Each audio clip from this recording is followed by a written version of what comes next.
This is the Sunday stream opening song because the other song is copyrighted. La la la la la la la la la la la. Oh look, here comes Dog Cat Fox. Hi, Sky. Good morning, everyone, and welcome to the Sunday stream. The stream I do on Sundays because Sunday is the day to stream. On Sundays. Hope you're all doing well this morning. It's been a tumultuous, stressful weekend for me in sort of hurry up and waiting mode because of work stuff that apparently I just can't escape. 4 weekends in a row, and I'm constantly having to worry about work. Anyway, this is a temporary break from all that to worry about something else. Something much more pressing, I suppose, depending on how you look at it. But before we get into that, who is joining me this morning on this beautiful Sunday morning? JMK, Jaeger Pony, Somnamnul Nation, Mike Savage, Spoonie the Rebel, Keeverdam, good morning. Brett Ide, good morning. Who else is here? Swirl Blue, Seftus Wolf, Somnamnul Nation, Arc 210, Ryan R, Funtime Bats, Tall Person, No Name, Hell Triangle. Good morning to you all. And Captain Frost, just saw you there, good morning. So, what are we looking at today? Well, there is a subject that I don't cover that often, but I have been quite fascinated with for several years now, and that is the wealth gap, the racial wealth gap, or more specifically, and I can't say whether or not this will come up in this presentation, since I haven't watched the presentation, but the concept of reparations and the proposals and movement towards enacting them in some way, shape, or form. The H.R. 40, which was set up in April of last year, we're just coming up on a year since it was first started in the committee meetings, was the Commission to Study and Develop Reparation Proposals for African Americans Act. So it's coming up on a year, and it's been mentioned in the news a couple of times in the last couple of weeks that I've seen. And so it got me thinking again about the whole concept behind reparations. Now, again, I don't know if this talk is going to be talking about reparations, but I'd be surprised if it doesn't come up. And what is reparations? For those of you out there who have no idea, and I'm very much simplifying it, but it is effectively the intent and the process by which the government, local or federal, attempt to make up for the amount of money that was effectively denied people in the past due to slavery or Jim Crow laws or a whole bunch of other various things. In effect, it is meant to pay back or make up for the restrictions on one's ability to make a living or to be compensated for their labor in the past due to, again, slavery, Jim Crow, redlining, a whole bunch of other inequities in the past. And I've always been fascinated by the concept because the idea is you're going to try to make up now for things that were committed in the distant past, or relatively distant past even, most often regarding people that are no longer alive. And so you're going to compensate their descendants in some way, shape, or form. And the last time that I really looked at this, it was, I looked at a broadcast from, I believe it was C-SPAN, or it was when the pandemic first started and everybody was on a Zoom call and they were all having an official hearing via Zoom on the potential of having a commission on reparations. They still haven't gotten to the point of actually having the commission yet. They're still working up to that point. And more, each one of the people's talking on the speaking for reparations kept wanting to assure it's not about writing a check. And yet I can't imagine what else it could be. So in any case, we're going to be looking at something from Talks at Google, which if you say it fast enough sounds like toxic Google. which is the playlist I made. I used to look at these things relatively frequently, almost like TED Talks. I don't know why I sort of fell out of habit with it. But Google has an ongoing series of presentations from experts and artists and interviews and all types of things. They're not quite TED Talks, but they almost can be in some instances. And so I hadn't looked at one in a while. I was like, what's up at Google lately? And so I looked over there and they had this up there. I was like, I haven't talked about the racial wealth gap or anything. So now, again, I haven't watched this. I have some predictions about how it's going to go structurally. I assume there'll be a history lesson of the terrible laws and policies of the past that denied African Americans specifically, but minorities in general, a fair wage. We'll talk about slavery, redlining, and so on. I'm not so much interested in that because that's history. You can't do anything about it. So the question is, what is the proposal to close the racial wealth gap? And I often hear about generational wealth, except that, I mean, anecdotally speaking, I don't know anybody who doesn't have to work for a living, regardless of what they look like. There are very few people in the world who have enough wealth just sort of passed on down to them that they don't have many things to worry about financially. Those are what we call the 1%, the trust fund babies and so on. So I don't know. I've always been curious about the arguments for it, exactly how to solve the problem, or sort of proving that there's a problem that can be solved, I suppose, without just simply writing a check. But anyway, we're going to listen to our experts on the subject and hopefully learn something. So with that, I'm going to start off with a few seconds for sound test. And you guys tell me if you can hear it, and then we'll proceed. The whole talk is about an hour long. I'm going to go for an hour and a half in real time at the most, unless there's something very compelling to keep me going, because I do have to get back to worrying about work. So a few more hellos. Froggy, good morning. Chicago Mike, good morning. Simic Magic, good morning.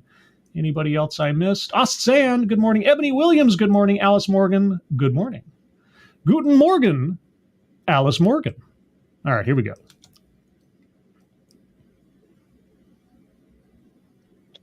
Welcome to this Talks at Google virtual event. Is it just me, or is if you say Talks at Google fast enough, it sounds like Toxic Google? I don't know that they can get away from that. Anyway, you guys hear that okay? Sounds fine, says Samantha Houston. Sounds good afternoon, says Stig Helmer. Good afternoon. All right, so good afternoon, good morning. Talks at Google. I am so excited to introduce today's guests, Kobe Fuller and Jim Lowry. Okay. Kobe has been a partner at Upfront Ventures since 2016. What's that? With a core investing focus in SaaS, marketing technology, as well as emerging technologies, including VR and AR. I'm assuming SaaS is not like SaaS as an attitude. I'm assuming it means something. I don't know. Okay, so he's an investment guy? I don't know what the company is. While at Upfront, Kobe co-founded and incubated Valence, a platform to unlock economic opportunity, investment, and community for Black professionals. Oh, okay. Very specific. Reminds me of Hive Diversity. I haven't looked at Hive Diversity in a while either. He's also on the advisory board for Pledge LA, an organization working to increase diversity and equity in tech. Welcome, Kobe. Okay. We also have Jim Lowry. He is a business icon that we all admire. He's a sought-after speaker, strategic advisor, and nationally recognized for his workforce and supplier diversity expertise, as well as being a pioneer. He was the first African-American consultant for global consulting firm McKinsey Company, and that was in 1968. Ooh, McKinsey. Oh, McKinsey's where all those reports come from that are slightly dubious every time I hear them brought up. Later, he became, again, another pioneering move, the first African-American senior partner at the prestigious Boston Consulting Group, where he led the firm's workforce diversity, ethnic marketing, and minority business development consulting practice. Wow. Jim encapsulated his 30-plus years of experience in the field of minority business development in the book he co-authored in 2011, which is minority business success, refocusing on the American dream. And you must read his follow-on book that was released in 2020, Change Agent. Change Agents? Oh, that was one of my favorite TEDx talks. Agents of Change. Okay, well, like I say, I hadn't watched this ahead of time, so I might have whittled down the introductions a little bit, but either way, we're finding out that our two speakers are, at least by experience, experts in their fields. A life dedicated to creating wealth for minorities. Aha. Kobe and Jim, it is my pleasure to welcome you to Talks at Google. Toxic Google. I can't get past it. Before we actually dive into our conversation today, let's get your headlines, your personal headlines for today's audience. Okay. Kobe, tell us about yourself as a venture capitalist. What is your personal headline? Do I want to? Okay. I want to get to the presentation, but okay.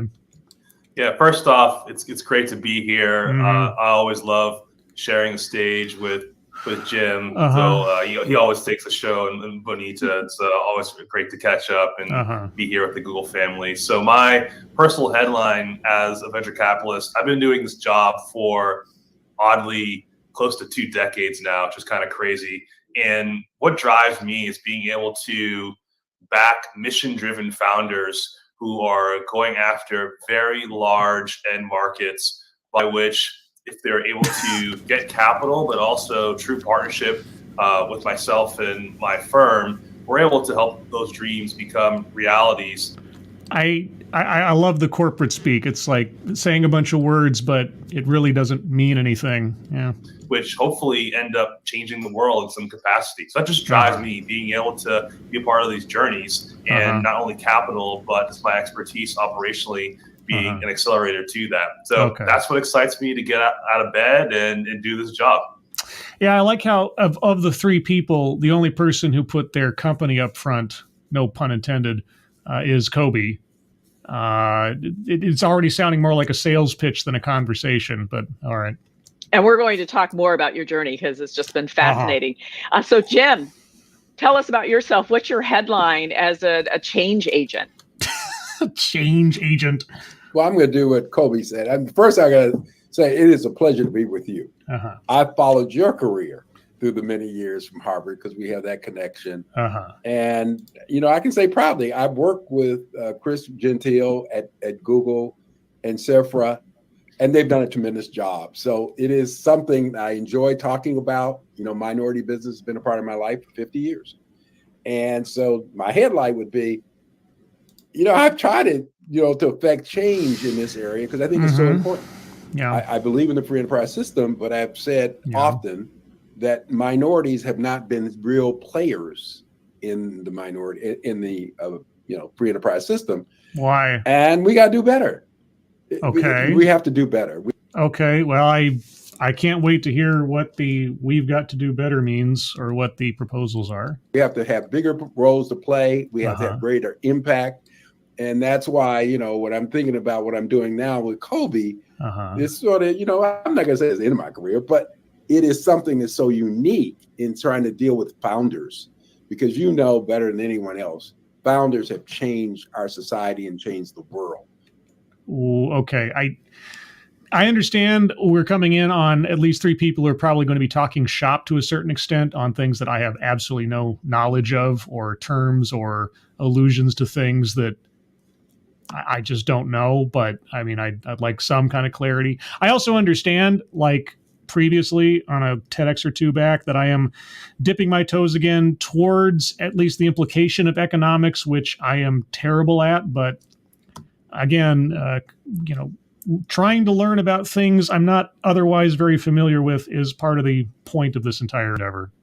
And if we don't have more minorities and changers, as change agents, as being founders, then we're going to miss it. We're going to miss a big play.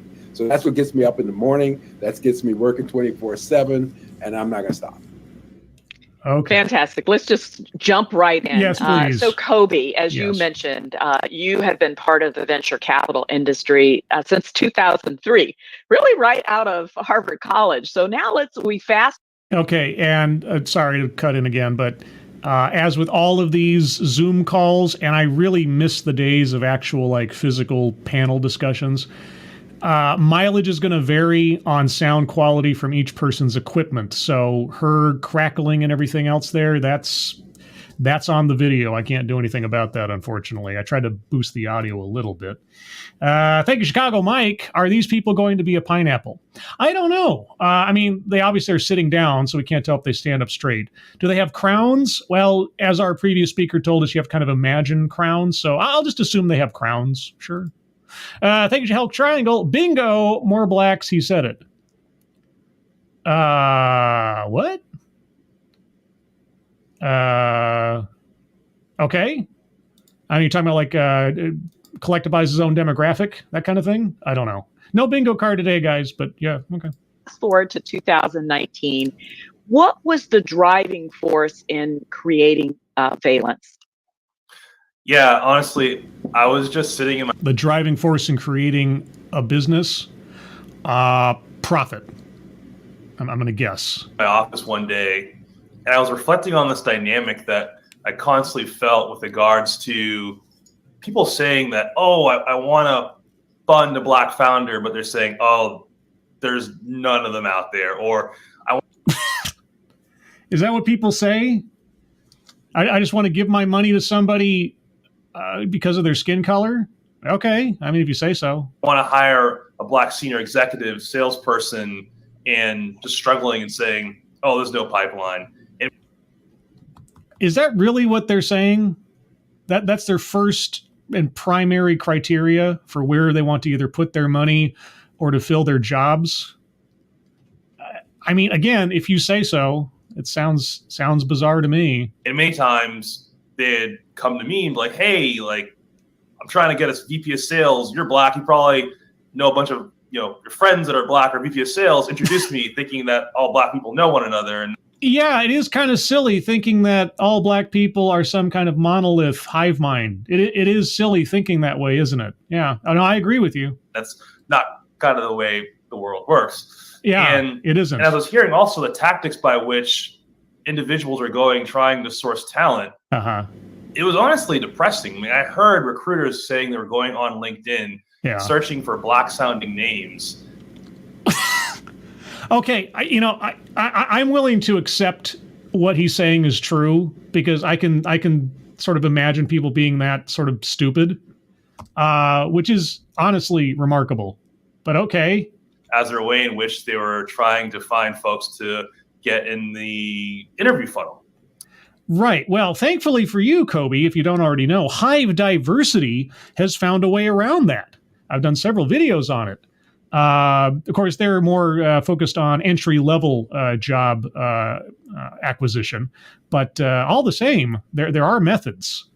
There are methods. Yes. And then also meeting other VCs saying they want to invest in black founders, and then I'd ask them, do you know, and I'd rattle off 10 names of prominent black GPs and see if they were networking amongst those folks. And these investors having no idea who those individuals were. So I realized there was this issue with regards to the bearing. Oh, no. Who cares who they are, right? They're not asking for people. They're asking for an aesthetic. It doesn't matter who they are. They're asking you for a list of people who look a particular way. Yeah, I know it is ridiculous. If he's commenting on just how nonsensical it all is, I agree. It's lack of transparency around the network. What? So instead of me just bash. Wait. Around the net? Okay, wait. Okay. You just said, and you were absolutely right, that just because, person A is of a particular race doesn't mean that person A knows everyone else of that race.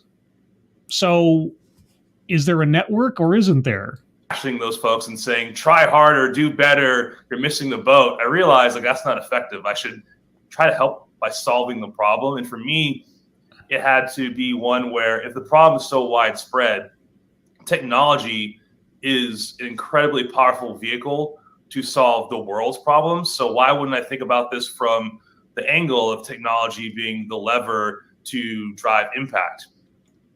Okay, well, I mean, so far, the only problem you've described is the inability for someone to determine someone's skin color ahead of time. So is that what your app does then? So the first thing I thought was like, why not just create a transparent network for people to tap into to see where all these individuals lie? Individuals? Okay. I mean, we're not talking about individuality here, though, are we? So I literally was just doing this on the side, on top of my day job and raising my two boys. We're now 6 and 4. So really had no time to be doing this, but it felt like a calling in terms of leveraging my expertise to go out and target this problem in this manner. And as I was building out this database and I was doing it this way where I wanted to actually feel beautiful and inspire folks that came to the platform, I was getting all this feedback from individuals saying like, hey, like this seems really interesting. This should be a business. Oh yeah, gosh, imagine that. I'm sure that thought never crossed your mind until somebody else said it. I'm having a hard time believing that one. What, my website should be a business? What are you talking about? It's just like it's just my website. Come on, dude. Come on.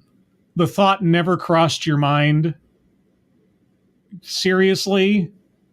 You're trying to build a black LinkedIn, and the thought of turning it into a business or monetizing this never occurred to you till someone else just sort of... Okay, I mean, if you say so, sounds bizarre. And then I kept hearing it more and more and more. And then I started hearing other VCs saying, hey, I want to fund your website. And then I was like scratching my head and like, wait a minute, I'm a VC. I could probably fund my own website. Okay. I don't know the truth of this story or not, but it just seems, yeah. And, I told my partners about what I was building. And then we decided, you know what, this is such an important problem. In addition to the idea being one that could be worth a lot of money, and us as VCs, this is what we back all day long. So we decided to incubate it, and we're off the races, putting together an initial team and building what is now Valence. And it's been an exciting journey that we're still going on. But it was just that calling that came to me a few years ago to try to leverage my expertise and my network to create at least a seed of an idea that hopefully blossoms into something big and impactful. And that's how I met Jim, was through building Valence, just trying to bring the community together and try to find folks that really are on that same mission to work together. Valence means combined power. We need to come together with our combined power to try to tackle this problem. And the problem being that there were people out there who just wanted to invest first and foremost in someone because of their skin color, and or hire somebody because of their skin color.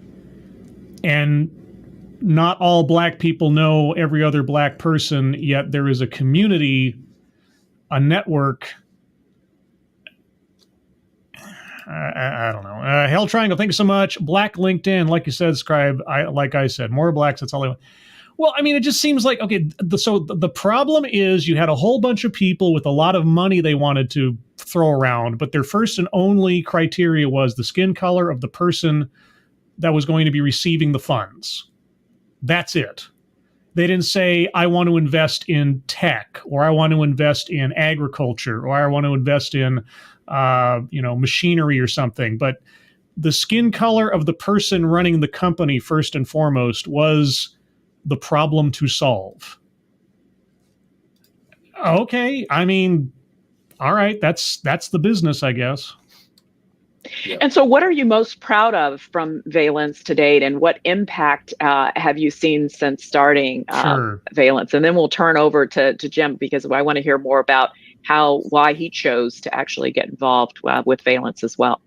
Yeah, I mean, we have pretty big outcomes we're able to achieve. For instance, Valence co-founded with the Board List, a platform called the Board Challenge, which put really meaningful progress towards getting the Black community on public and private company boards by getting organizations to pledge to have at least one Black board member within a given period of time.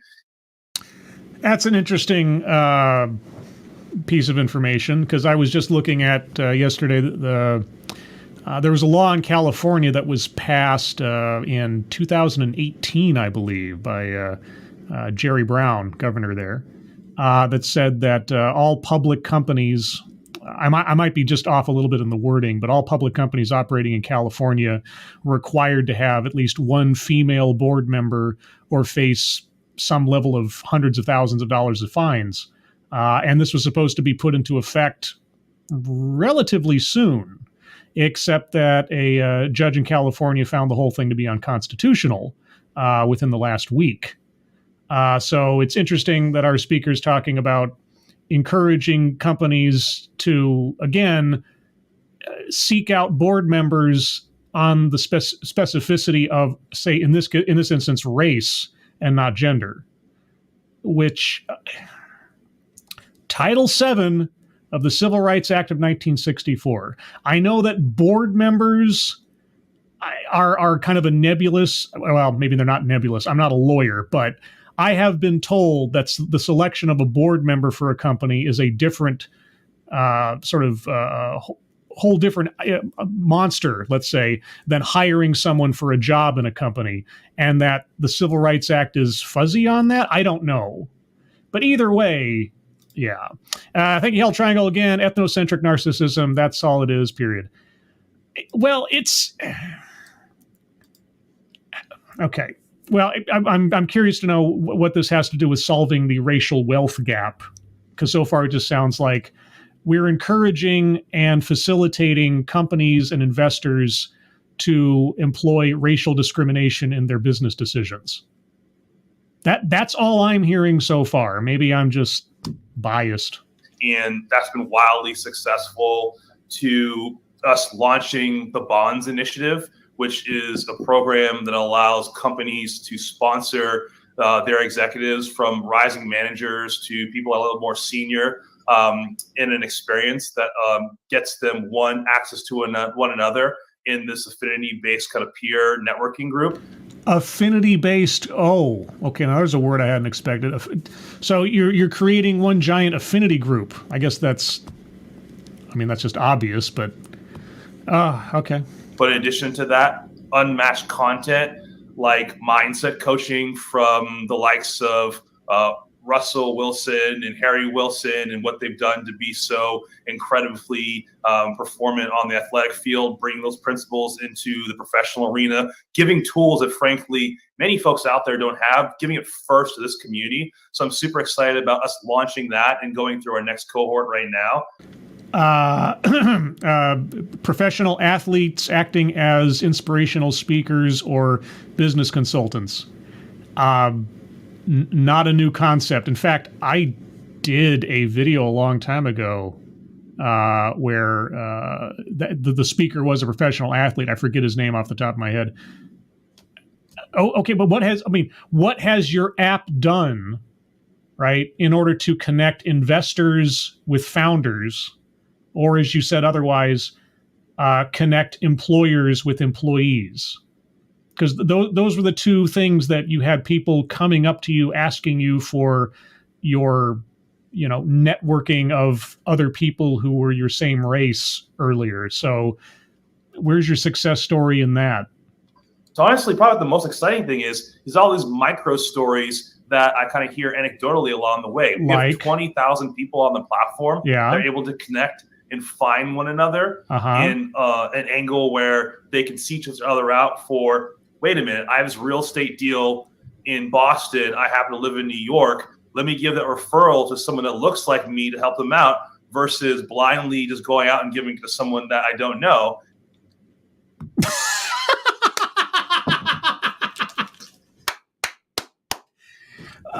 Just so you know, guys, just because I'm black doesn't mean I know all other black people, okay? But if I'm going to find someone to give a referral to, I'm first going to go to somebody that looks like me, not somebody I don't know. Let's... Are you kidding me right now? Okay, well, again, if that is the primary and foremost criteria in your mind, racial nepotism. All right. This is what Valence does. Okay. And I'm hearing stories like this constantly. So it's those little small, micro impactful moments. Micro impactful moments. Uh-oh. That to me are game changing around the power of a network where the community can come and just build and help each other on its own. But No. That's not a community. Okay. If the whole thing is, I have a business opportunity and I'm going to use your app to find somebody to make sure that that business opportunity falls within the right racial hands, that's not much of a community. If the only thing connecting one person to another are the mystic chords of melanin. Can you imagine if there was an app out there that said, boy, I have this business opportunity. I want to make sure it goes to somebody who looks like me. And the person is white. If that was the criteria for someone's business decision and came back to you and said, boy, oh boy, this app helped me make sure that I put the business in the hands of someone who looked like me, I wonder what our three speakers would think about that idea. Thank you again, Hell Triangle. The defense rests, your honorable scribe. Honorful scribe? Okay. No, I didn't know what to expect. As always with these things, so this is fascinating. Okay, tell me more about the problem your app is solving. Without there needing to be some overarching force to be in the way. So that to me is what I'm most excited about, is the viral network serendipitous encounters that could change lives and trajectories. There's nothing serendipitous about setting up a network based on one particular aspect of someone's makeup and then putting that as the primary consideration for your business decisions. That's not serendipity. That's not random chance. That's not magic. That's called discrimination. That's called a closed system. That's called a racial private club. But okay, all right, that's your story, I guess. And so, Jim, now that's the combined force. So, how did you get involved with Kobe and Valence as well? Well, I think it's a great story. I mean, is it? It seems like Kobe's been in my life, for the last 20 or 30 years, but it's not. I mean, it's probably closer to 5, but it seems like he's been a part of my life. And it seems like yesterday when he flew to Chicago and we were having lunch at the University Club and he was telling me about the concept, what he was trying to do at Valence. And actually you could go and check it out. At Upfront Ventures 2 years ago, when we interviewed John Legend talked about joining BCG, and he said, there's Jim Lowry with this biggest Rolodex he's ever seen. Well, nobody even knows what a Rolodex is. But anyway, no one knows what a Rolodex is. No one has any concept. Even in the abstract, people still know what a Rolodex is. Did have a tremendous database, right? Where people, and then when he told me about the potential of putting it all together in a platform, I said, this is fantastic. Yeah, imagine creating a database registering people first and foremost on the basis of their skin color. That's fantastic. Yeah, okay. And then when he got me with the mission, he got me with he said hello when he says to create wealth. To create wealth. That is, yes, that is what I understood the goal to be from the beginning. Yes. In our community. Our community. Again, okay. Because everybody knows everybody else, except that they don't, but okay. And so that's been my 50-year journey, is trying to create wealth. And to do it through a platform with this brilliant young guy who felt the same thing, had the same really beliefs that I had. And there's a big year's difference between us. I said, that's what it's all supposed to be about in our community. And, taking the good, what he could do, his experience, his background, his network, his company, dealing with me, who's been a consultant for over 40 years, and bringing the skills that I had as a consultant, and been using these same skills for major corporations, Wall Street, big automotive, companies. I said, this is what we got to work together. So we've been tied to the hip on this. We've been tied to the hip on a lot of things, but I don't think we've ever strayed away from being two people who were driven to make a difference two people working together to have an impact on our communities, and to be very, very honest, two people who are driven to create wealth, because we both realize that when you have this big gap in the wealth gap, that is not helping anybody. Okay, well, first and foremost, there is a wealth gap in this country between the 1% and the 99%. And most of it doesn't care about your skin color, because there are a lot of poor people out there who look like a whole lot of different people, or a lot of middle class. I mean, I guess it depends on what kind of wealth gap you're talking about, between like the super rich and the middle class, or the super rich and everybody else. Yeah, but okay, so you are gathered around a program that is explicitly based around race, first and foremost. Okay. That's not helping our community. It's not helping the communities of Chicago or Los Angeles. And it really is not helping the U.S. economy. So we're driven. You can tell it. You'll hear it in our voice and our passion. But we are tied to the hip to do this. Wait, the wealth gap is not helping the U.S. economy. Okay. I mean, sure, if you had more people who were generating more money, then I guess the economy would be better, just by dint of that. But okay, where are we going? And achieve these goals. So it's so wonderful to be here with two pioneers, and Kobe, you've had quite a journey in venture capital. Can you share with the audience some of the challenges as well as the unexpected delights of being in this industry? Okay, a more softball question.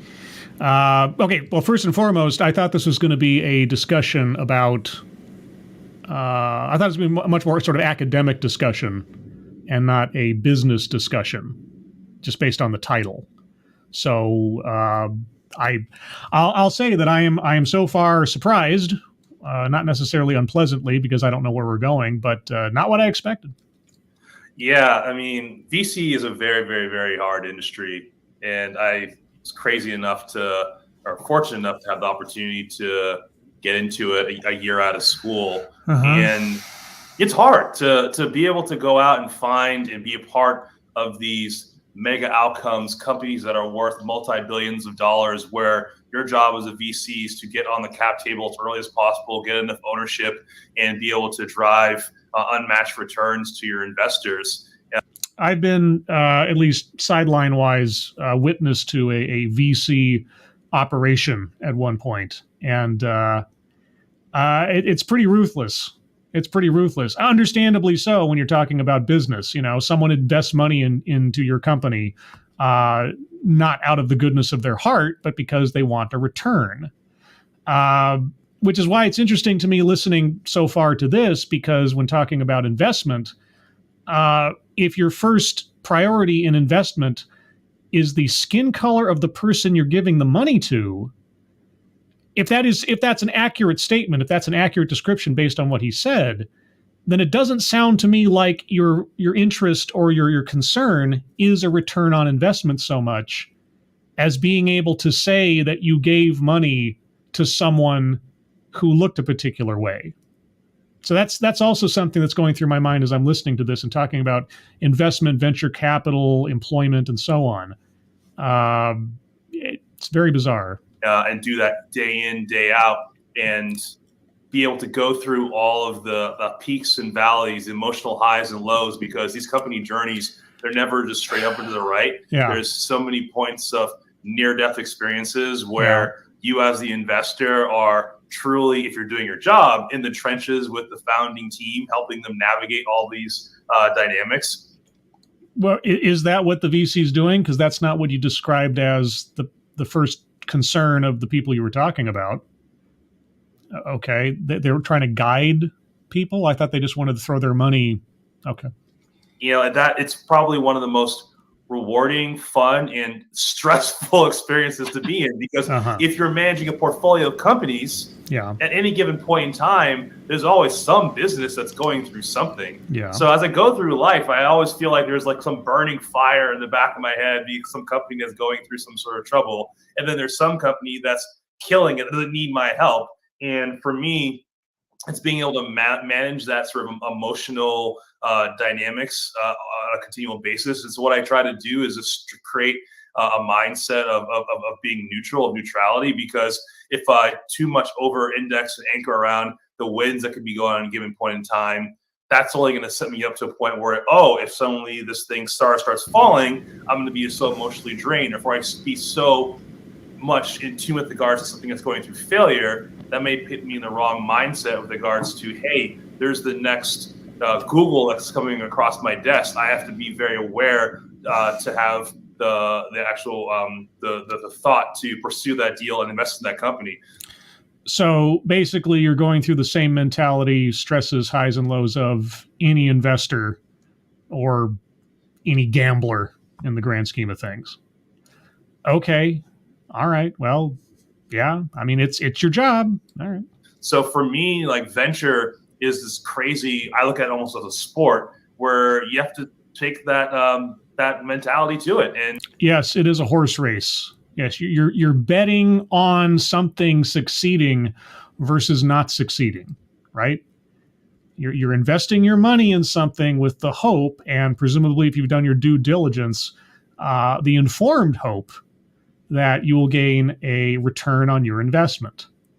Right.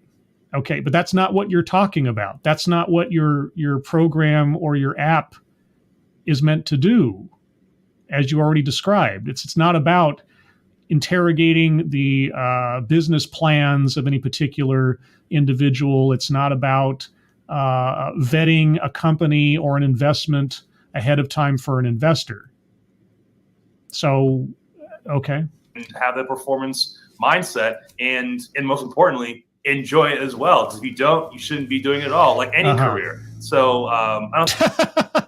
Yeah, because so many of us have the option of, like, you know what, I don't like my job, I'm not going to do it anymore until I find something I like. Yeah, some of us don't have quite that luxury. I don't know if you know this. I don't know if that answers your question, but to me, it's just the emotional roller coasters that you go through, and making sure you enjoy it and don't get too excited and too depressed along the way. Well, I think it all starts with being at the table where it happens, and in this case, as you referred, it's the cap table. So what have you seen around this process, and how can we diversify the cap table? I will open this up to both of you because this is such a crucial component. Okay, I have no idea what cap table means. I can guess, but I don't know. Of wealth generation. Kobe, you want to go first? Yeah, so I think the biggest reason why we need to get more the Black community on these cap tables is because if you think about the wealth gap we're seeing in this country, that's only widening. There's a 10x plus delta between whites and blacks in this country with regards to wealth.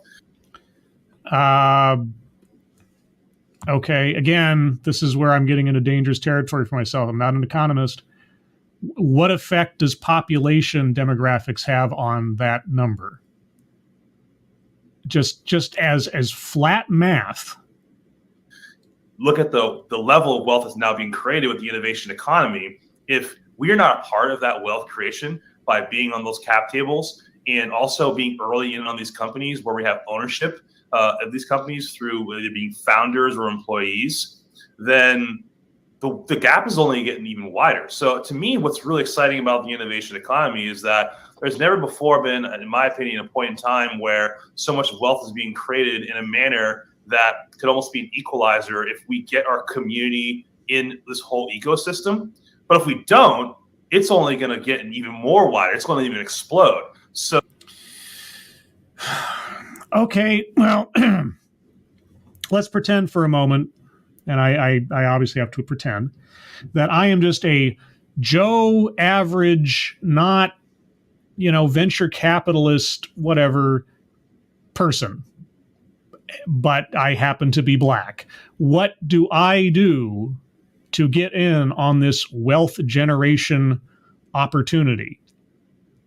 All right, because, venture capitalists, people with the amount of money necessary to invest in companies and so on, not necessarily a common thing. So are we going to be given some guidance on what exactly the average person can do? So the stakes are incredibly high with regards to making sure that we have more black fund managers who are in positions to write checks into some of these companies that have the ability to end up being decacorns, to getting capital into the hands of black founders who then can have a significant ownership in some of these companies that can go on to be decacorns, to getting individual investors onto these cap tables of companies that maybe be backed to the by the likes of Excel or Sequoia or Upfront, where even though the entry valuation could be $500 million or $1 billion plus, if that turns out to be a Coinbase or a Roblox, that could be 100x return on your capital, which is pretty meaningful. So it's democratizing access to some of these companies at an earlier stage before they hit the public markets, by which we could start seeing wealth created at an unprecedented manner within our communities. And then hopefully we start creating ecosystems where we start building our own companies, hire one another, and it continues building upon itself. Oh, okay. So all of this, first and foremost, is based on the skin color of the participants. Hiring each other. Putting each other in the boards, putting each other into investment, putting the community here, there, and otherwise. Okay. Again, especially in that last bit, I have to ask, even if it's just rhetorically, how does this line up with federal law?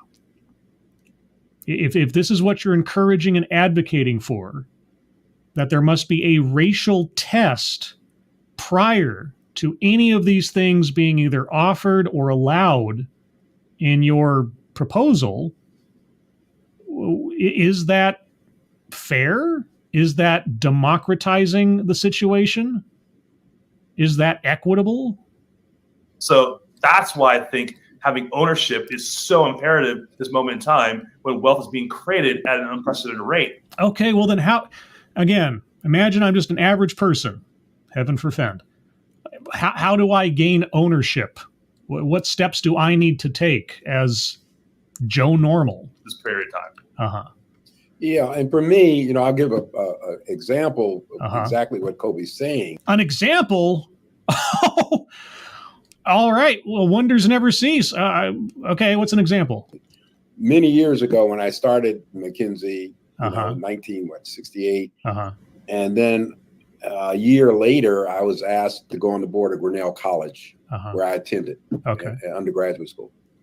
And I'm in a finance committee meeting. I guess they thought I was smart. Okay, so this is 1969. Okay. Finance. And one of the trustees came into the room and said, look, one of the other trustees is going to leave his company. And I've looked at his game plan. I've looked at his pro forma. I've looked at his products and his patents. And I wouldn't recommend that Grinnell College invest in another trustee's company. But if anybody wants to invest in this company with the understanding, if it's successful, they will turn over the stock to Grinnell College.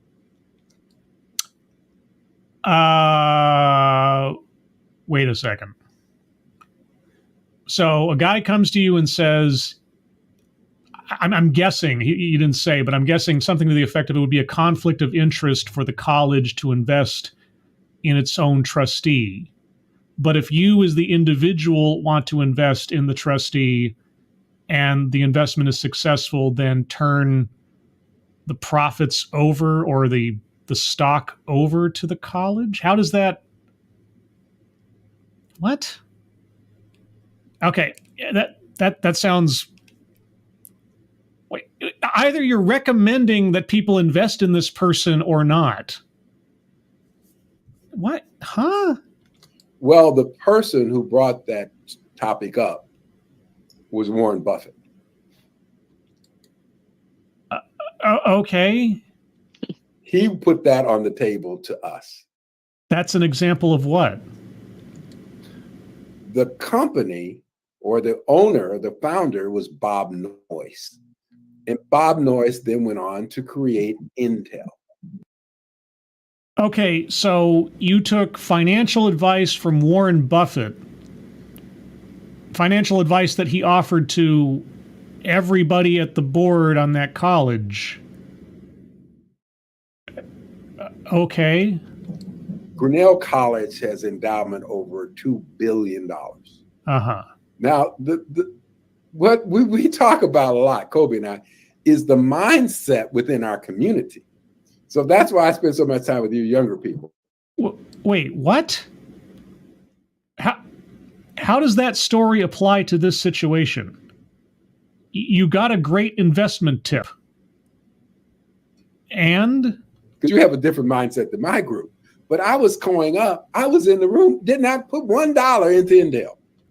Oh, so you didn't take the advice. Okay. Well, I mean, at the time, how could you know? And it causes me pain every day of my life to think I had the opportunity, but I didn't know any better. My parents were postal workers.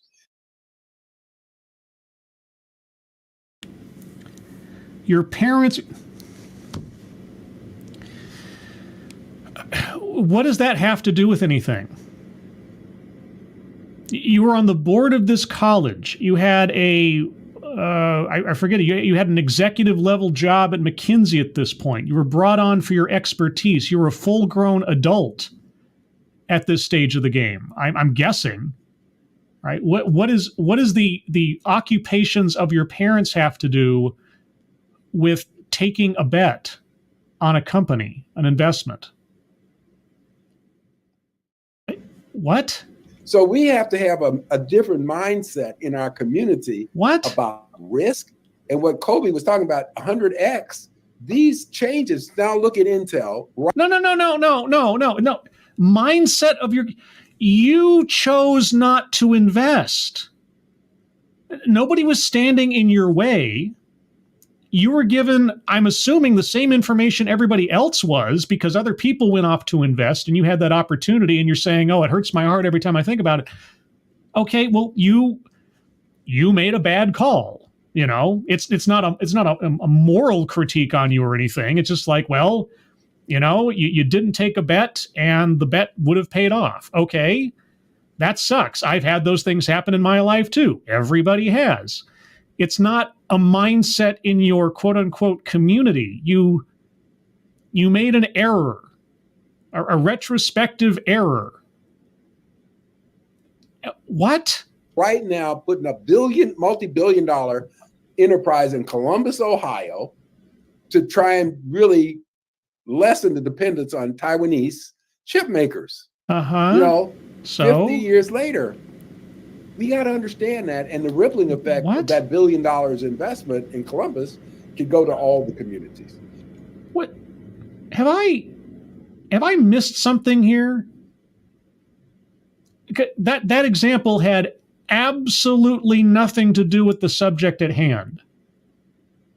And he's chalking up his deciding not to invest in that opportunity when given advice on it, one way or the other, as a reflection of the results of his parents' occupations and or the community.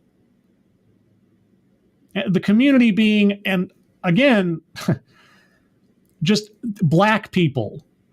Because you were black and your parents were postal workers, you didn't have the wherewithal to invest in a company when you were an adult that eventually went on to make zillions and zillions of dollars. That's what I just heard. Am I missing something?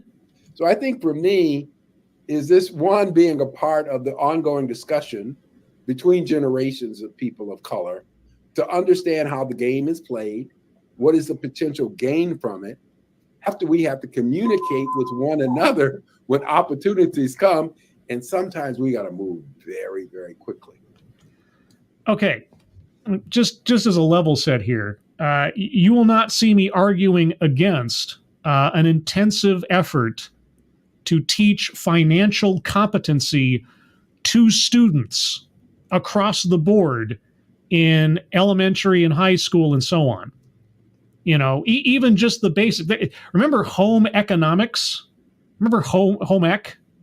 That used to be a thing. I don't know if it's a thing anymore or if it's a focus, but teaching students, teaching kids at a young age about how to handle their money, how to manage their finances, and so on.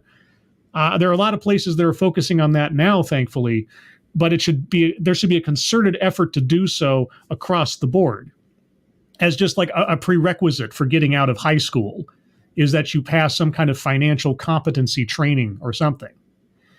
You're not going to see me argue against that, but I don't understand what our speaker's example has to do with any of that, or how that relates to. Okay. So I think that's where Kobe's my guy. You know, I'm old school. When I was at BCG learning the consulting business, when I started, they were only recruited from 5 schools. Okay.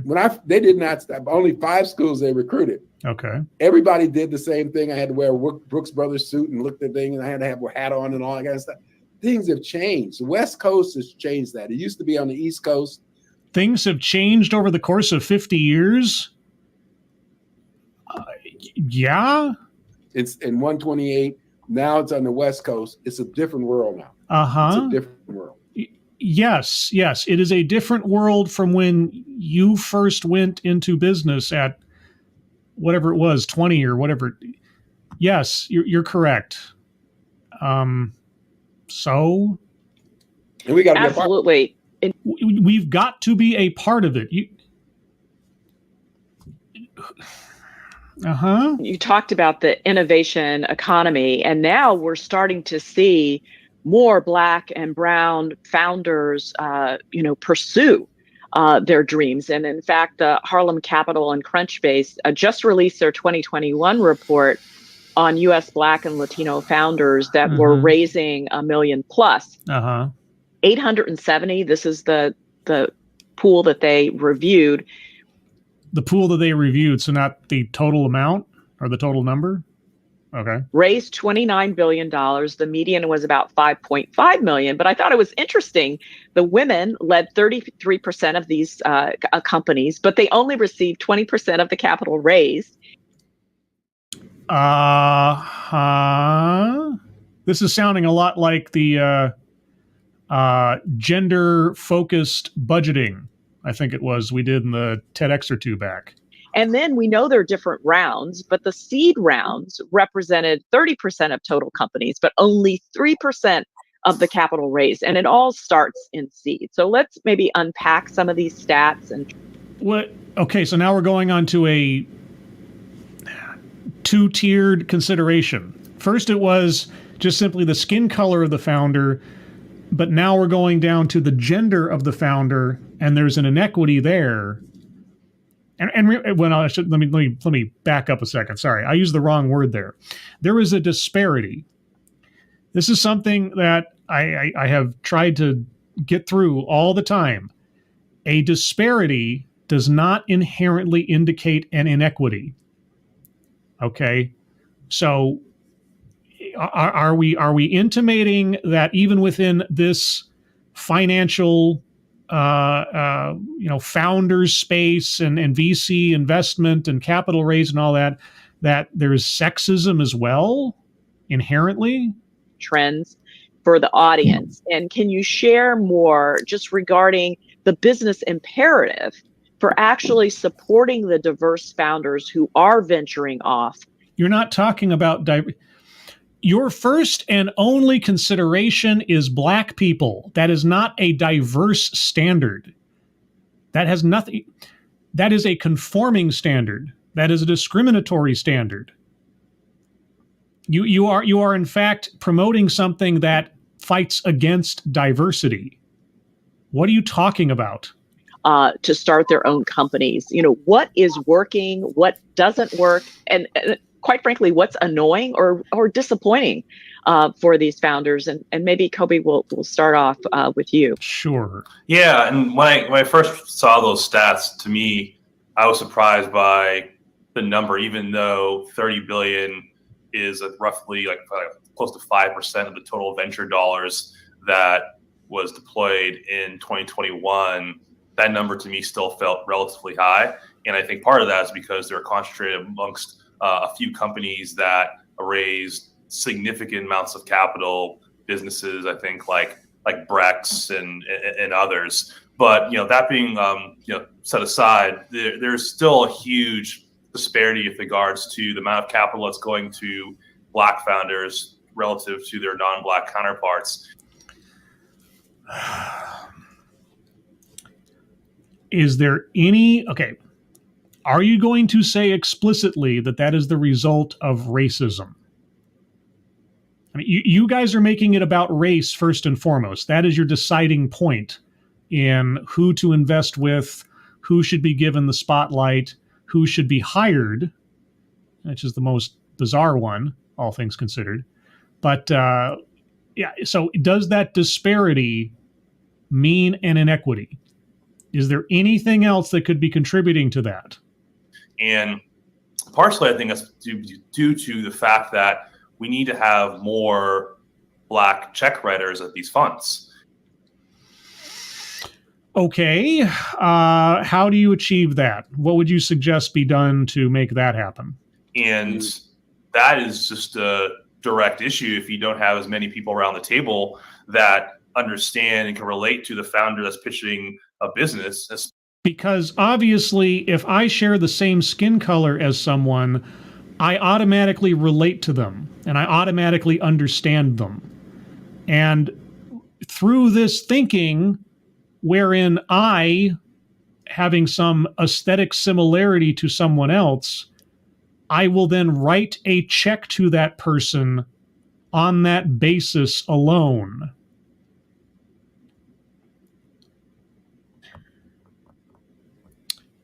Okay. Especially a founder is pitching a business that may be relevant to the Black community. Such as, give me an example. Like what? It's going to be incredibly difficult for a non-Black partnership where there's not one Black founder to be able to this is an interesting idea. We should fund these 4 women that are going after disrupting the lace front wig market with AI and computer vision. There's no way that deal is getting funded if you have not one Black person around the table who already has an instinct around it being a $10 billion plus category. I mean, that's just an example of the experiences that certain Black founders have going out trying to raise capital for businesses that may disproportionately sort of affect their community in terms of the potential outcome, in the midst of also the dynamic around the Black community having just significant amounts of spending power. Wait a second.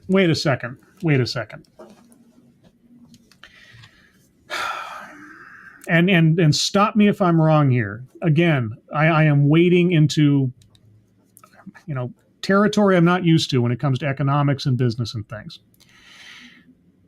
Isn't it the responsibility of the person making the business proposal to the potential investors to describe to them the market, the value, the scope with which their product is going to take a portion of the market, how much money could potentially be gained via their investment?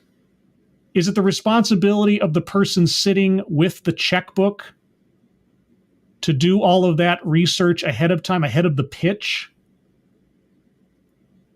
I mean, obviously there should be some due diligence on either side prior to an actual check being written, but doesn't the onus fall upon the business person seeking investment to make the business case for the investment?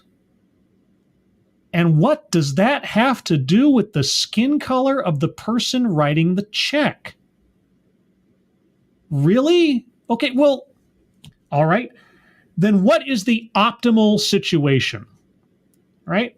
What is the optimal situation? Does each venture capitalist company need to have racial task forces? Right? It's like, Okay, guys, who do we have coming in today to pitch to us their company and their investment opportunity? Oh, we have this person and their race is X. Okay, let's get the X task force on this. All of the people involved in our company who are of that race, you're the guys that are going to go listen to this person because obviously nobody else can understand them. Nobody else can relate to them. And you're obviously going to know ahead of time whether or not, simply on the basis of this one criteria, whether or not we should invest our money in this person. I don't know what else to imagine as the perfect scenario based on this, what you've described. Really? Okay. So what's at stake is real money that's left on the table for businesses that deserve venture dollars. Whoa. Deserve? Deserve. Deserve. On what basis? I know I'm asking rhetorically, but deserve? And not just a few scraps, like a few $100K here or there. Oh no, 5 to 6 million plus seed rounds. I mean, oh yeah, no, but yeah, exactly. Nothing else to be considered. It's not on their shoulders to convince a VC to hand over millions of dollars. Just know ahead of time that it's worthwhile because aesthetics of the founder. They look the part. Really? This happens in spades in Silicon Valley.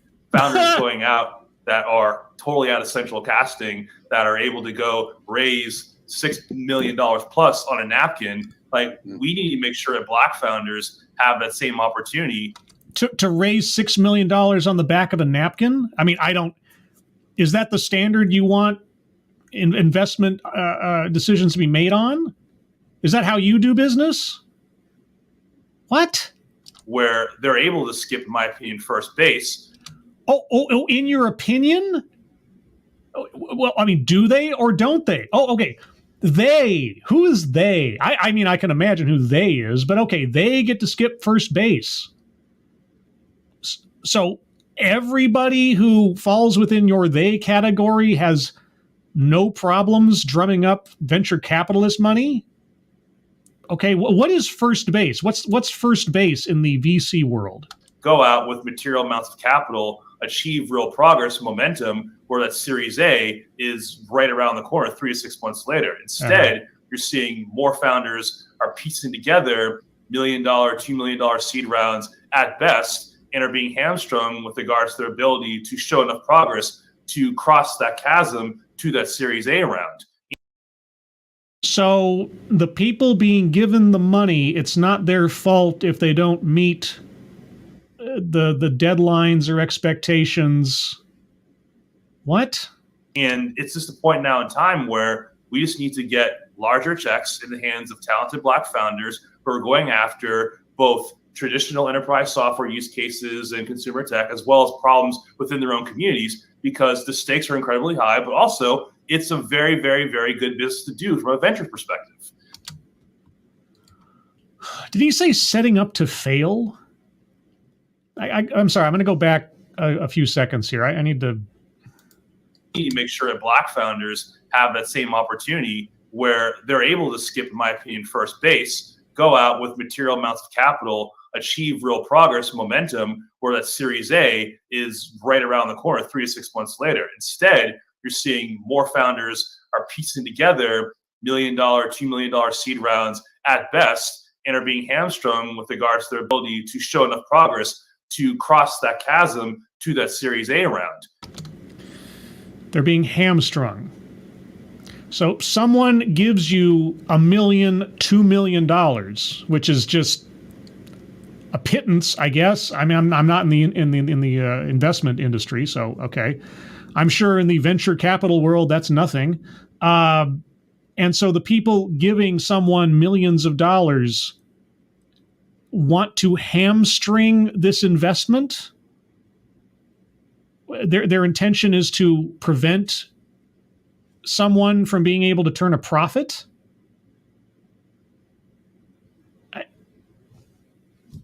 I mean, if that's the case, boy, someone's got a lot of money to burn out of spite. And it's just a point now in time where we just need to get larger checks in the hands of talented Black founders who are going after both traditional enterprise software use cases and consumer tech, as well as problems within their own communities, because the stakes are incredibly high, but also it's a very, very, very good business to do from a venture perspective. Problems within their own, what does that mean? What? So that's the way I look at the issue and the dynamic, and it's one from where we stand at up front. We're being very, very deliberate with regards to making sure that we're not only talking that talk, but walking that walk and writing those types of checks behind those types of founders. Right. So again, your company discriminates its investment decisions first and foremost on the race of the person who is the founder of a company seeking your investment. That's your outlook. Okay, I mean, everybody here's saying a lot of things, but it really comes down to that simple mechanism, doesn't it? Yeah, and I think it's like anything else. It's like historically, once we demonstrate that we can make money, people will support us. So, yeah, it comes down to the person who is running the company making an effective sales pitch and showing proof ahead of time of the potential return on investment, doesn't it? What does that have to do with skin color? So I think that's key. I mean, once you have about 2 or 3 of these that really hit big, they're going to forget the color. I mean, they're never going to forget the color, but they will say, damn, I wish I'd have gotten into that deal. Why didn't you get into the deal from Warren Buffett? What was your decision point on that? I wonder. That Black woman or Black man came to me. I didn't do it, just like I didn't invest in Intel. And I said, well, damn, I should have done that.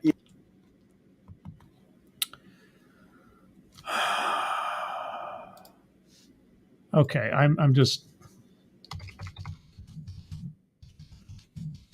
curious about something. Okay, Bob Noyce, the individual in our speaker's story that was going off to found Intel, the piece of investment advice he was given that he declined, it was white. Now, I don't bring that up because I care. I bring it up because our speakers have made it nothing but relevant. So you declined. Your complaint is that people are declining to invest in others first and foremost on the basis of their race. And then you reference your own experience in not investing in Intel when you had the opportunity. So did you not invest in Bob Noyce because he was white? Or maybe I'm missing the point of this comparison. You know, I think that's important. I think the other thing, especially during what I would call the George Floyd period of guilt, there are a lot of people who are very, very wealthy who are in this industry who state that they want to do the right thing. So I really, let's take advantage. If they're serious, let them give them opportunities and just give them some models. And one of my models will always be Frieder and Mitch Caper, who are in Oakland, who have been investing but targeting for women and minorities and had great returns. So they're different. They came to... I don't know what that bell was. That was... I think that's the video. That's not me. Silicon Valley, before with wealth, but they had the intention to have an impact in this community, in this field, and they did it. So your advice is to take advantage of corporate guilt in order to gain investment money over George Floyd. So George Floyd's death, setting aside the politics of the event itself, but taking advantage of guilt over his death is an opportunity. It sounds awfully mercenary, but okay. And what they've done now is they've turned it over to two of their, equity partners who are going to manage the fund, and they happen to be Black. Happen to be? What do you mean happen? This whole thing is, everything you've been talking about so far has been an intentional movement to choose people on the basis of their skin color. Happen like it's just an accident. What are you talking about? What? I have a real estate opportunity. I don't want to give it to somebody I don't know. I need to find somebody who's Black. What? So they have their fund. I think if we did more of those with people of goodwill who really want to have an goodwill? You just talked about guilt. impact on many of the same things that Kobe and I want to have impact, that would also play a role. So I think there are two. One, we have to get more money into talented people who can invest wisely and have the same hit rates. I once did a study for NAIC, and the deep dive on that, they finally gave the asset managers to people, they don't say minority, to emerging managers. They outperform the market. Okay, so simply on the basis of someone's skin color, you know that they are going to perform well in investment banking, or what was it? You can just, that is the metric. Okay, well, I know, dumb question, but if there is evidence to say that all you have to do is invest money in someone because of their race and you will get a return on investment, why aren't all investments only going to people on the basis of that one race? If the math proves it, well, that group outperformed the market. We had the stats to prove they outperformed the market. And so no one thought, golly, gee whiz, I don't have to think too hard about someone's business plan or education or past performance or anything. I just have to know their race. What are you saying here? So with that, armed with that, we were able to get more equity management under the aegis of Black and Hispanic firms. Sometimes we got to do that to get ahead. But I think if we can get more of them and demonstrate we can make that money and turn it around. You just said you demonstrated you can make that money. You just said that. You just said that the study showed. What more evidence do you need? Why wasn't that enough? That would go a long way in changing I hate to say this in 2022, changing the mindset of what we can or cannot do.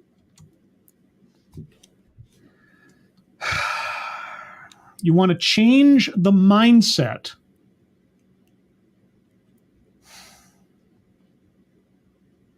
You want to change the mindset by saying that you need to pick people on the basis of their skin color. You need to set up organizations, businesses, and products specifically meant to divvy people up on the basis of their skin color for value in investment.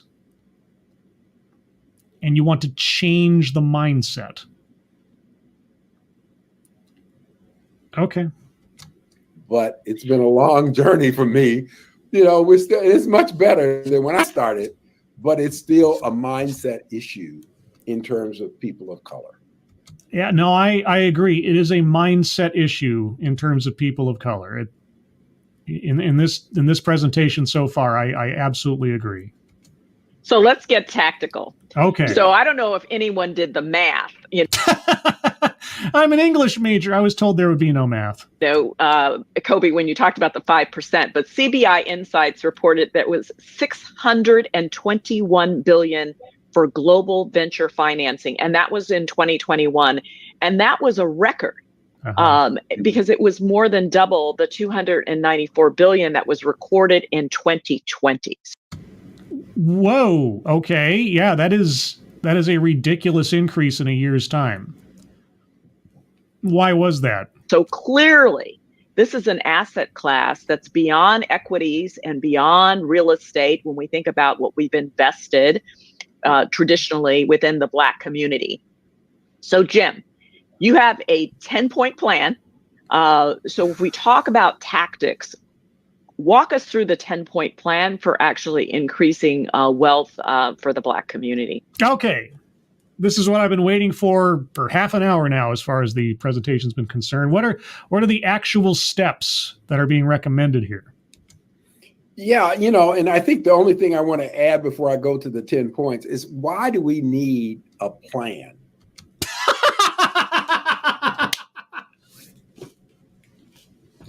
Why do you need a plan?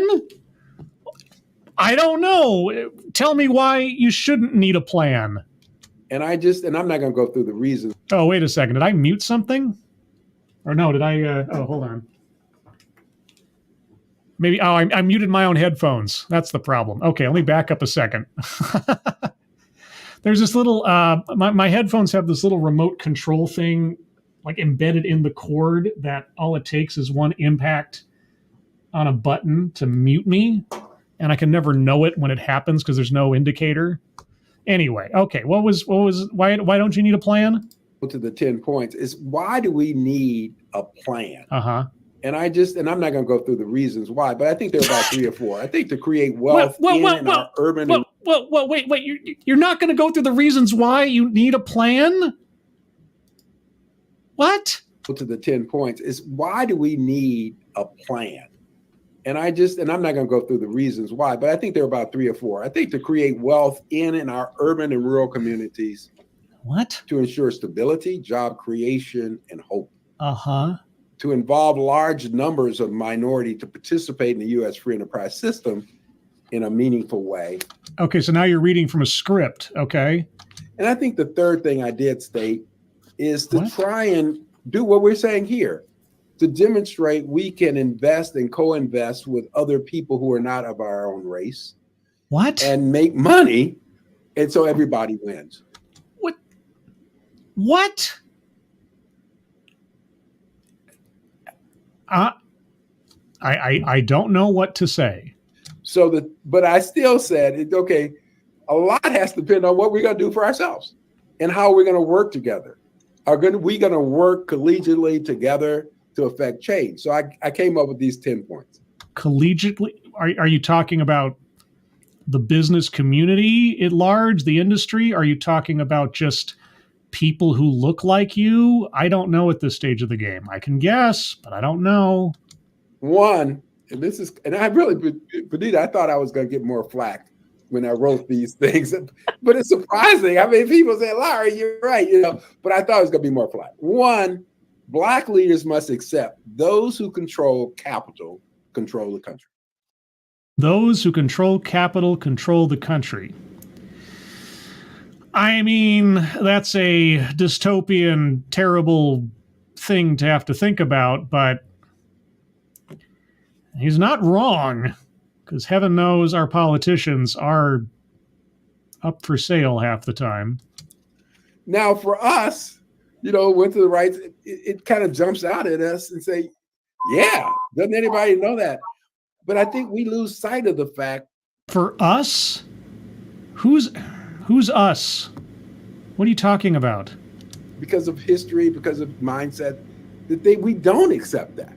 What? Capital controls not only our country, capital is the thing that creates wars, that creates global partnerships, etc. You don't say. So that's one. I think working collectively, we must create as many Black billionaires as possible.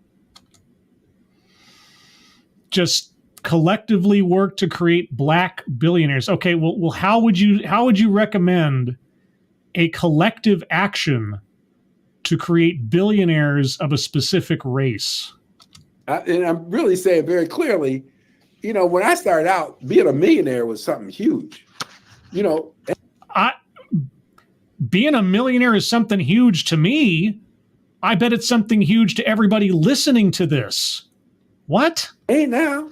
What? So when we set the bar, if anybody's got a spare million right now, hey, since it's so common to just be a millionaire, if you got a couple spare millions, okay, I got a couple of recommendations for you.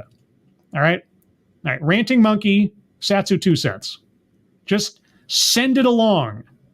Satsu can build the best restaurant in the world, and Monkey can get that articulating desk thing with the lumbar support deal that he can like do computer stuff on and not be in constant pain all the time doing his stuff. Just send it that. If it's just sitting out there, if it's just so easy to possess that amount of money these days, by all means. Good gravy, really? To be only millionaires and not dealing in terms of creating. And I don't know, I changed every now and then, saying, if we did 10 billionaires in 10 cities, what would be the impact in our communities? Okay, so you magically create 10 billionaires in 10 cities, who I'm assuming are also have to be black, okay? What is the change that happens in your community?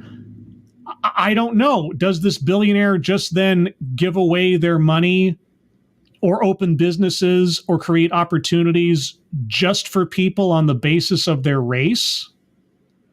I don't know. What are you proposing happen here? Just think about it. I am thinking about it. You need to tell me what you're thinking about, because I don't know what you mean. See, right now I can name them. We could name them on this call. We could name the billionaires who are black. Okay, go ahead. But just think, if we really like who, like Rihanna, like Jay-Z, like who else? Who else? Oprah? Anybody else? I mean, that's 3 that I know of. Really worked at and created more billionaires, how many scholarships would be created? Oh, okay. So you can't create scholarships without billionaires. Oh, okay. How many investments? The very thing we're talking about, co-investments on big deals. Right. But specifically on the basis of the race of the person they're investing with. Right. Okay. Global economy. Yeah. I think the other thing we should do. Oh yeah, just create more billionaires. That's just a one point item on your list. Okay. This is cold-blooded, but I think we should elect black officials who believe in what we believe in.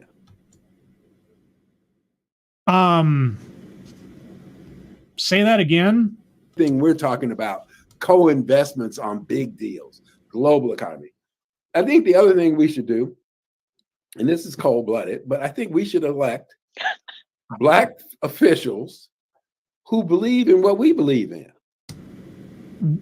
We? Who is we? And I will say, and I said it in the book, I mean, I'm not impressed with somebody who's a great orator. I'm not impressed with somebody who can define the problem. I'm impressed with elected officials at any level that's making an impact on their communities. Am I alone in being somewhat bewildered at this stage of the game? If they cannot make an impact on their communities, get rid of them. Get younger people who are going to do things differently and think differently. But we got to get out in our, because we're very sensitive, community. We don't like to hurt people's feelings and stuff. Sometimes we got to be cold-blooded. And if they're not performing, get rid of them. And we have to wait until they're 80 years old. I ain't got nothing against people old because I'm old. But if you can't function at all, then get rid of them. So we have to wait. Okay. Well, I'm going to give another couple of minutes here. I'm going to go over my 90-minute mark just a bit. I want to hear some more of his points, just out of morbid curiosity. The other one is black leaders have to use, if they're in the C-suite. We're finally getting to the point. When I started out, there were no blacks in the C-suite. We were doing personnel and public. They didn't know people who had P&L responsibility. Now we have thousands of them. But how is that possible? If everything is being restricted and hamstrung and everything else, okay. They got to use their leverage for economic change in our community. Right. So discriminating their investment and employment decisions on the basis of race. That's what you mean. Are you going to say it out loud? They can't be satisfied with being, getting a great salary, going to get a big package, getting maybe 2 homes in the Berkshires or Martha's Vineyard. No. We have to take that money and foster economic development and co-investments in big deals, because the packages are large. Many of these people, as you know, you went to school with someone, they're in their 50s and getting big packages. These people, huh? All right. They don't have to work. But if we had a different mindset where we're going to invest in each other, it would make all the difference. The other one, I said, high-income Blacks must pool their money and buy capital, buy properties. High-income Blacks must pool their money and buy properties. Okay. When you think about industries, there's no bigger industry out there than the real estate industry. Oh, and as we know, real estate deals should first and foremost go to people that, not people you don't know, obviously, but as long as someone shares your skin tone. We everywhere we go, we're thinking about gentrification. But most of the thing, what are we gentrifying? There were Black properties that if we'd have pooled that money, we could have bought out half of Chicago. Detroit went bankrupt. There were millionaires I helped create in Detroit through the Automotive Supplier Diversity Program. They didn't invest in downtown Detroit. So they can't get mad at the guy comes in from Cleveland who's buying up all that. They had the opportunity to buy it. So you want property ownership to be a race-based category? You want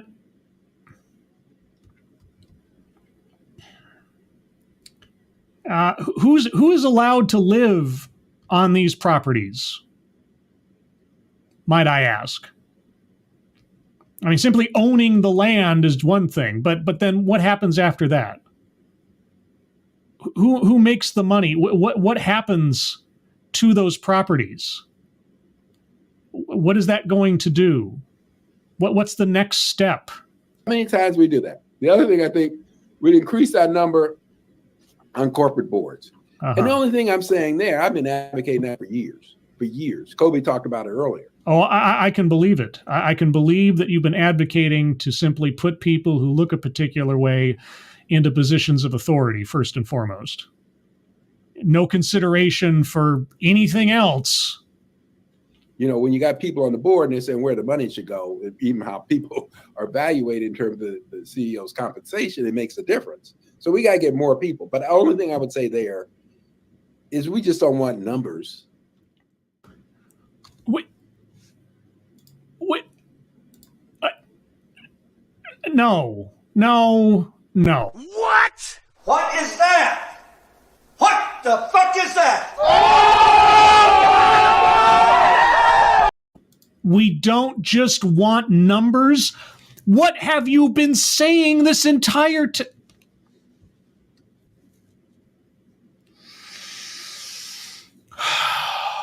We want people who are sensitive to what we're about.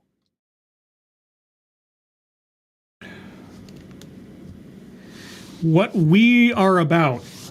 I don't know. What are you about? Because so far, all I'm hearing as the common through line to what you're about is racial discrimination.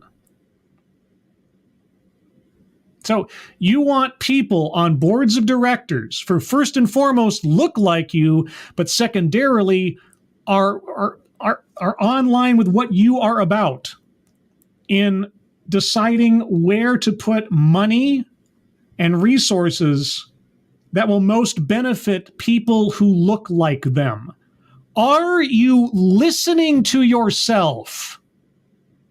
And I'm really curious to know what the extended plan is for the high-income Blacks pooling their money to buy real estate. What happens then? What is built on this real estate? Who is allowed to occupy this real estate, given the overarching philosophy we've been given so far? And tell me, I would love to know, if I took this entire presentation, this entire script, and replaced the word black with white, what would you think about people promoting that kind of mindset in 2020 business? Sorry, 2022. I missed 2 years. Where did those 2 years go? Oh yeah, now I remember. Okay, well, I'm done. I'm done. I don't know that I'll do a part 2 on this. I think I've heard enough. I can only imagine where it goes from here. Yeah, that's it, everybody. I'm calling it here. I'll take a second here to bring in a couple of comments, but then I'm done. That's something else. That's something else. Scanner Daffley, I love how mad they get about gentrification. My dude, no one wanted to buy property in Williamsburg until people moved in and started fixing shit. I don't have a reference for context, but I'll take your word for it. Because again, there's things I just don't know. ARC 210, you can't be inclusive and have a looks like me movement at the same time. You would think. Let's see. Yeah, more numbers. Yeah, we're not just talking about numbers. That's all you've been talking about.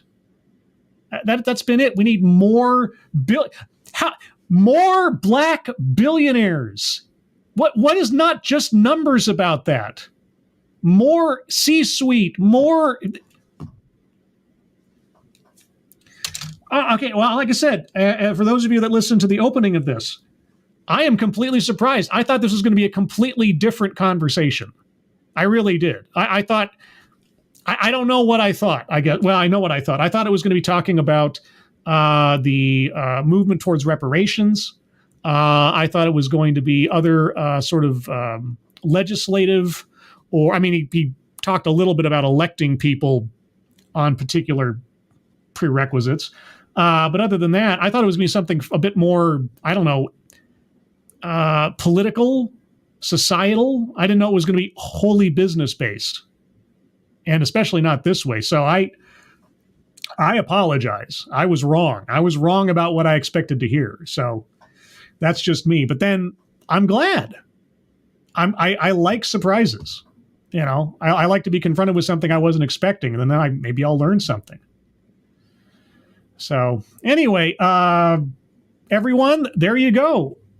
I didn't expect that. That's very, very enlightening. You have, business investors from 2 different generations promoting a very, very interesting philosophy on what to do about money and how to solve a problem. I'm not sure that it effective. I mean, it may make a lot of people rich. I don't know. But then I don't know if it's necessarily solving a problem. But either way, everyone, I'm going to call it there. Thank you so much for joining me for this. As much of a WTF as it overall was. If you'd like to hear more from me, you can find me here Thursday night at 6 p.m. Pacific, 9 p.m. Eastern for TED Excellence, where I'll go over another off-brand TED Talk. I'll also note that I am trying to come up with a audience participation / viewers choice process for a TEDx in the future. I have a couple of things to hammer out. I will talk more about that at the next TED Excellence, so be there for that. And of course, you can find me here next Sunday at 8 a.m. Pacific, 11 a.m. Eastern for another Sunday stream where I'll look at something. Not sure yet.